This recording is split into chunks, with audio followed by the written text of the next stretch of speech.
Hello and welcome to Coffee with Carrie. Maybe you saw my episode on grocery store pickup lines. In that video, I literally tell you exactly what to say. I demonstrate a lot of the lines, trying them on for size so you can hear what they sound like out loud. And then I flash a bunch of them on the screen so that we can get a ton of them into the episode. But what I didn't do in that episode is tell you what not to say. However, you can see some examples of that in the comments section. Guys sharing pickup lines that would, mostly be voiced in the produce section, I'm thinking, and probably near the cucumbers. You could see my responses, which is mostly me rolling my eyes at the sexual innuendo. But that got me thinking. There are things that men say to women that don't work to their benefit, not in their favor at all. And since I can't be sure you guys are joking about pickup lines in the produce section and about cucumbers, I began to question whether you really know what types of things you might be saying that are encouraging women to run in the other direction. So I thought we could talk about that today. I have a list of 11 things that you should never say to a woman. If that's at all interesting, I hope you'll stick around because that's what's on the agenda. Number 1. Smile. Oh, you'd look so much prettier if you smiled. Or just the suggestion that we should or could smile more. Is anything more annoying? Maybe something horrible just happened. Maybe I'm stressed out. Maybe I'm depressed. Maybe I just don't freaking feel like smiling. Mind your own business is what we're thinking. As you can see, this one irks me personally. Actually, they all do. Number 2. Calling her sweetheart, if you're not her sweetheart and she's not yours. Where do you get off using that term of endearment if we don't know each other? I've had women call me sweetheart, and I can't think of anything more condescending. If you're over 80 and you call us sweetheart or dear, we're not going to bite your head off. But if you're under 80, beware. You've been warned. Number 3, you look tired. Oh, are you tired today? Really? Do we look tired? Maybe we are tired, but we have to wonder, what's the point in asking this question? Where do you think this is going to take you? Maybe I ran out of mascara and my eyes just look a little lackluster without it. Are you saying I don't look pretty without makeup? What exactly are you saying? You should know before you ask that question. Number 4. Oh, is that what you're wearing? I know, we say this to you guys too, but it's really kind of not nice. It's almost passive-aggressive. The person chose this outfit, they put it on, and obviously felt pretty good about their choice. Well, until you had to say, is that what you're wearing? Sometimes you even say, are you sure that's what you want to wear? Don't undermine anyone's confidence like this. Now they're going to be thinking about it all night long. And if you're with them for the evening, you've likely just kind of ruined your night, so it's biting off your nose to spite your face. Otherwise, this person's probably now going to take even longer to get dressed because they have to change. You've made them question their choice. She's wearing it, not you. And if you've got a preference as to your favorite dress or something she wears, just tell her at some other point besides when you're walking out the door. Tell her she looks fantastic in that dress, and I'm sure she's going to remember that the next time she's getting dressed, and she wants you to think she looks great. Number 5. That time of month, huh? Oh, is it that time of month already? Also commenting on menopause. Low blow, guys. You're going to call me out on my hormones?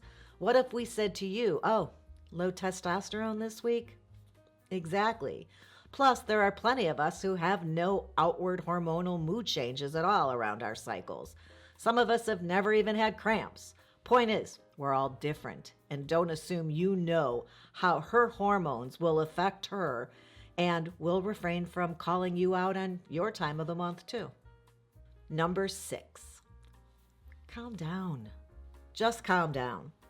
Oh, calm down. Nothing's going to make a woman more angry and less calm than this one phrase. My own man was almost pushed down a full flight of stairs after voicing those 2 words. I'd been totally calm until I was enraged. I pushed him away from me, not taking into account that we were literally 4 feet from the top of the staircase. Learn from his mistake. Trust me, he did. Number 7, I was just joking. Oh, really? You were joking?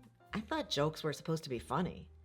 Stop hiding behind what would be a really horrible sense of humor and pretending that your insult was in jest. We know what a joke looks like, and a joke doesn't usually make us feel like crap or at all insulted. Don't bother with that one. We're seeing right through it.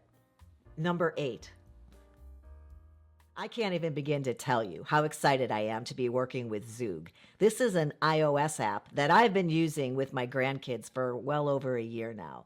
It is so fun and creative and clever and a really fantastic way for me to stay connected with the kids despite them being a whole plane ride away. Zoog supplies you with a huge and growing library of stories, songs, jokes, and educational videos, and all you have to do is to read or sing along. Zoog does all the work to make these videos really come to life. They give you a virtual background, costume and wigs and virtual props. So I reached out to the folks at Zoog a couple weeks ago to ask if I could offer it to you with a discount code, and they said yes. If you're on a computer now, just use your iPhone to scan this code here or click on my special link in the description box below so that you'll automatically get 30% off. If you haven't downloaded Zoog on your Apple device, you just have to do it. Use my link though to get the 30% off and a free trial if you need it. Your family is going to love Zoog as much as we do. I promise you, I don't use Zoog because they're a partner. They're a partner because I've been using the app for over a year and I beg them to let me do this. So check it out. Number 8. Oh, when are you expecting? Oh, how far along are you? I had a friend make this mistake once. Only once. I'm trying to save you the embarrassment because it only takes once and it'll never happen again. But you'll be pretty mortified when she tells you that she's not pregnant. She could look like she's 13 months pregnant, and I encourage you to not say a word about it. You have literally nothing to win here. My own personal story here is being at the pool many years ago when the kids were little, and a woman asked me that very question. Oh, when are you expecting? And I played it off saying, oh, actually, I just had the baby. That's him over in the deep end. My goal wasn't to embarrass her. I probably didn't even think of it being so embarrassed myself. But I can assure you, she probably didn't feel great after that. So man or woman, be careful here. There's just no upside. Number 9, while asking somebody if they're pregnant seems like a positive thing, just because something isn't negative doesn't mean it's fair game. Complimenting a woman on a particular body part when you don't know her well, for some women would be very offensive and also kind of make them feel unsafe. We have to be concerned about our safety most of the time. And if you're commenting on very specific body parts or things you've noticed that we don't think people are kind of looking at, it makes us feel like we're being scrutinized, and that can make us feel uncomfortable. So be careful with that. I even mention it in the grocery store pickup lines that you just kind of, and also the new episode on pickup lines in the wild. Compliments are great, but just keep them a little more general or about personality, not about particulars in the way she looks. Number 10, you don't need makeup. You're so much prettier without makeup. I actually prefer you without makeup. Previous episodes have made it very obvious to us that many of you don't realize how inappropriate this is. With the episode about what men don't like that women wear. I'm trying to think of a good analogy to help you understand, but all I'm really coming up with is if we were to be saying something to you like, you don't need hair. You look better without it. Yeah, I know you have a full head of beautiful hair, but I prefer you bald without hair.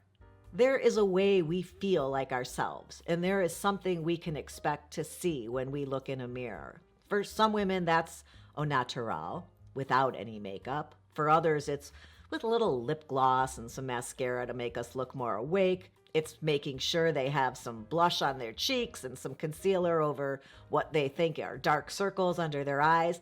And for a lot of other people, it's a full face of makeup. And that's how we want to be seen and present to the world. That's what makes us feel confident. You have to remember that self-confidence has the word self in it. It doesn't matter what another person thinks. It matters how one feels about themselves. And in the same way I mentioned that there are women who dress for themselves, and then secondarily, if they're a very stylish or passionate about fashion kind of person, it's for other people who are going to recognize their good style or that they're looking very fashionable, perhaps other women. Well, this kind of falls into that same category. Most women aren't wearing makeup on their face for our partner. We're wearing makeup for our face, for our face to look like we want it to look. We want to look in the mirror and see who we believe we are. How should that involve another person's opinion? Number 11, speaking of weird makeup, why so serious? Did you recognize that as a quote from the Joker? Actually, guys will actually say, why do you have to be so serious about everything? Or something like that. Why not? I didn't know we were practicing our stand-up routine, she may think. Maybe she just takes this particular topic quite seriously. In any event, you're not allowed to tell another human being how they're supposed to feel or how they're supposed to take things. They're not you. They're a different person, and they're going to react to things differently. That is the wonderful thing about all of us. We're not the same. We have different responses to different input. You know, I'm just a dating coach and a matchmaker. I'm not the rule maker, but I do care about your well-being, and I'm just trying to save you from being maimed by a woman who's heard this just one too many times. All of them, actually. We've all heard all of these things. So trust me when I say these don't make anybody's day go better. Not hers, and definitely not yours. I hope you found that helpful, or at least fun. If you did, here's my episode on the jacket hack. It's my most fun flirting tip. Wait, before you go, could you please quickly give this episode a thumbs up like my little mama is asking, and then hit the subscribe button for more fun and hopefully helpful content every week? I look forward to seeing you back here again soon, and until next time, have a good one.